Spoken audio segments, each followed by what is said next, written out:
Praise the lord. ఈరోజు దేవుని వాగ్దానము, యెహోవా నీ యొద్ద నుండి సర్వరోగములను తొలగించి నీ వెరిగి ఉన్న ఐగుప్తులోని కఠినమైన క్షయవ్యాధులన్నింటినీ నీకు దూరపరిచి నిన్ను ద్వేషించి వారందరి మీదికే వాటిని పంపించును. ద్వితీయోపదేశ కాండము 7వ అధ్యాయము 15వ వచనము. సహోదరి సహోదరులారా, ద్వితీయోపదేశ కాండం 7వ అధ్యాయం మొత్తం దేవుడు తన ప్రజలైన ఇజ్రాయేలీయులతో చేసిన వాగ్దానాలను, ఆజ్ఞలను గురించి చెప్తుంది. వారు కనాను దేశంలోకి ప్రవేశించబోతున్నారు. అక్కడ అనేక శక్తివంతమైన జనములు, విగ్రహారాధనలు, వ్యాధులు, కష్టాలు ఉన్నా దేవుడు వారికి ఒక హామీ ఇచ్చాడు. మీరు నా ఆజ్ఞలను అనుసరించి నడిస్తే నేను మీ మధ్యలో ఉంటాను. నేను మీ శత్రువులను జయింపజేస్తాను. మీరు చూసిన ఐగుప్తులోని వ్యాధులను మీపైకి రానియను. మీరు నా ఆజ్ఞలను అనుసరించి నడిస్తే నేను మీ మధ్యలో ఉంటాను. నేను మీ శత్రువులను జయింపజేస్తాను.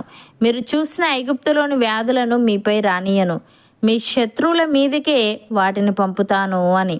ప్రియులారా, ఇది కేవలం శారీరక ఆరోగ్య వాగ్దానం మాత్రమే కాదు, ఆత్మీయమైన రక్షణకు కూడా సూచన.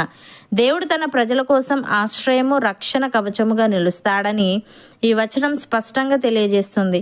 ఉదాహరణకు, ఇజ్రాయేలీయులు గోషెను దేశంలో ఉన్నప్పుడు ఐగుప్తులో వ్యాధులు వచ్చినా వారిని తాకలేదు. దానియేలు సింహాల గుహలో రక్షించబడ్డాడు, కానీ అతని శత్రువులు నాశనమయ్యారు. అలాగే హిజ్కియా రాజు రోగముతో చావబోతున్నప్పుడు దేవుడు అతని ప్రార్థన విని ఆరోగ్యం ఇచ్చాడు. ప్రియులారా, ఒక మనిషి దేవునిపై విశ్వాసం ఉంచి ఆయనకు ప్రార్థించినప్పుడు అతడు వ్యాధి నుండి స్వస్థత పొందుతాడు. మన మీద కీడు చేయాలనుకునేవారు ఉన్నా మనం దేవునిపై విశ్వాసంతో ఉంటే దేవుడే మనకు న్యాయం చేస్తాడు. భక్తుడు ఈ విధంగా అంటున్నాడు, నా శత్రువులను చూడుము, వారు అనేకులు, క్రూర ద్వేషముతో వారు నన్ను ద్వేషించుచున్నారు. నేను నీ శరణుజొచ్చి ఉన్నాను. నన్ను సిగ్గుపడనీయకుము, నా ప్రాణమును కాపాడుము, నన్ను రక్షింపుము. నీ కొరకు నేను కనిపెట్టుచున్నాను. యథార్థతయు నిర్దోషత్వమును నన్ను సంరక్షించునుగాక అని. ప్రియులారా, బుద్ధిహీనులు తమ దుష్ట ప్రవర్తన చేతను, తమ దోషము చేతను బాధ తెచ్చుకొందురు.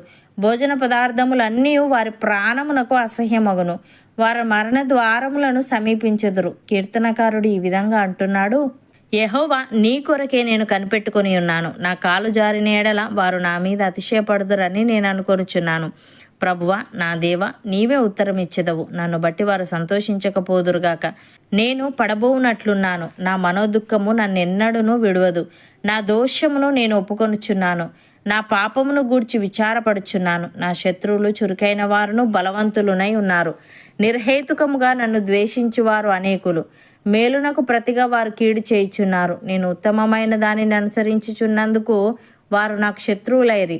యెహోవా, నన్ను విడవకుము. నా దేవా, నాకు దూరముగా నుండకుము. రక్షణకర్తవైన నా ప్రభువా, నా సహాయమునకు త్వరగా రమ్ము అని. సహోదరి సహోదరులారా, యెహోవాయే మనలను కాపాడువాడు. మన కుడి ప్రక్కన యెహోవా మనకు నీడగా ఉండును.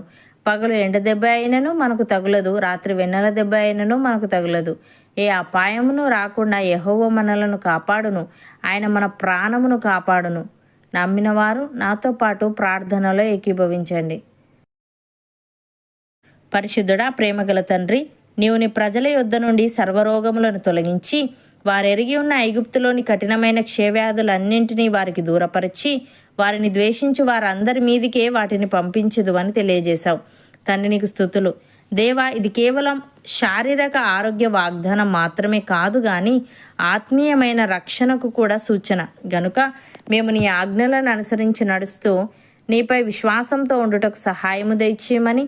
మా శత్రువులు చురుకైన వారును బలవంతులునై ఉన్నారు గనుక నిర్హేతుకముగా మమ్మను ద్వేషించువారు అనేకులు గనుక మా సహాయమునకు త్వరగా రమ్మని. పగలు ఎండ దెబ్బ అయినను, రాత్రి వెన్నెల దెబ్బ అయినను తగలకుండా, ఏ అపాయమును రాకుండా మాలో ప్రతి ఒక్కరిని నీవే కాపాడమని, మా ప్రాణమును కాపాడమని యేసుక్రీస్తు నామమున ప్రార్థిస్తున్నాము తండ్రి. ఆమెన్.